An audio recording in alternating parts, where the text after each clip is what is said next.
Bonjour à toutes et à tous, c'est un vrai plaisir de vous retrouver ce matin sur France Info, même si l'info ne s'est pas arrêtée tout l'été bien sûr sur France Info. On redémarre la machine du 5-7 et nous en sommes ravis, toute l'actu qu'il vous faut pour bien démarrer la journée comme un bon petit déjeuner. Vous connaissez la formule, c'est notre mission tous les matins, un 5-7 qui change, vous allez le remarquer, sans vraiment changer. Vous allez retrouver les rendez-vous que vous connaissez déjà, comme En Direct du Monde, bientôt chez vous, Christine Peña. Oui, bonjour toujours à mes côtés. Bonjour Christine. Bonjour Lucie. La forme ? Ouais. Je vous ai manqué un peu ? Mais oui, ah oui. Il me énormément. Tellement. Hein. Et puis j'ai la joie de vous présenter ce matin, d'accueillir un petit nouveau dans le 5-7, c'est Xavier Montferrand. Bonjour Lucie. Un peu moi, timide, vous le verrez. C'est Xavier, je suis content d'entrer en 6e B, j'aime beaucoup le sport. Ça va changer la 6e. Un peu moins les maths, oui, les programmes et tout ça, mais bon. Non, je suis vraiment content d'être avec vous. Un petit nouveau qui ne l'est pas vraiment, Xavier. Ouais. Vous avez quitté votre moto du Tour de France, on vous a entendu tout l'été. Oui, j'avais mal aux fesses. Pour me rejoindre dans le studio, vous aurez moins mal aux fesses dans le studio du 5-7 de France Info. Comment décrire votre rôle cette année dans le 5-7 à mes côtés, Xavier ? Écoutez, je vais beaucoup parler. Voilà. Pas trop sport, vous me laissez un peu de place quand même. Oui. C'est vous la patronne.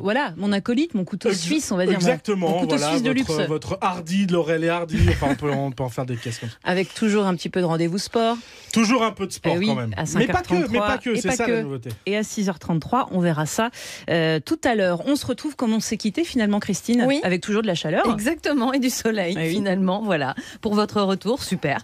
Donc ciel pratiquement tout bleu partout, sur presque tout le territoire. Les seuls nuages, ils sont toujours placés sur les Alpes du Sud et la montagne corse. C'est là que ça bourgeonne un petit peu, alors c'est du bourgeonnement diurne. Ah, ça bourgeonne. Donc en fait, les nuages se développent la journée, voilà, ça bourgeonne. Et ça peut donner une averse, voire un petit orage. Mais enfin, c'est pas grand-chose. On note un peu de grisaille sur les régions qui bordent l'Atlantique et puis quelques nuages qui vont circuler aujourd'hui sur la pointe bretonne jusqu'au golfe du Morbihan. C'est vraiment en Bretagne que ça se situe.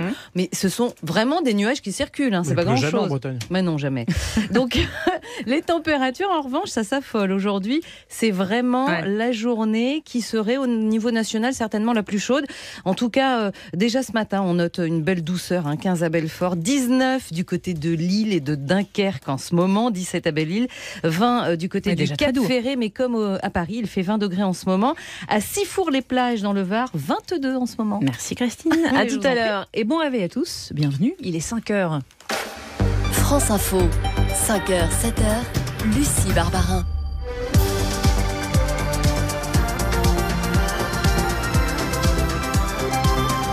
Et à la une ce matin, des bombardiers d'eau au-dessus de l'Amazonie sous la pression internationale. Le Brésil passe enfin à l'action pour tenter d'éteindre les feux qui ravagent la forêt tropicale. France Info est sur place ce matin grâce à notre envoyé spécial Mathieu Mondoloni.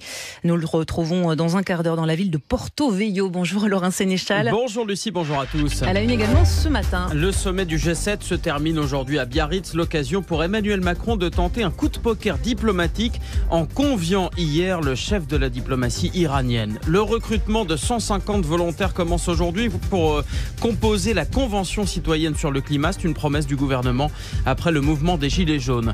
Le PSG gagne 4-0 face à Toulouse dans la 3e journée de Ligue 1 de football, mais perd ses 2 attaquants stars, Cavani et Mbappé, sortis sur blessure. Et puis Xavier Montferrand, vous avez déniché quelle info ce matin ? Moi, je vous propose de jouer à Qui veut gagner 1 million. Ah, très bien. Et ce sera tout à l'heure à 5h10. Excellent réveil.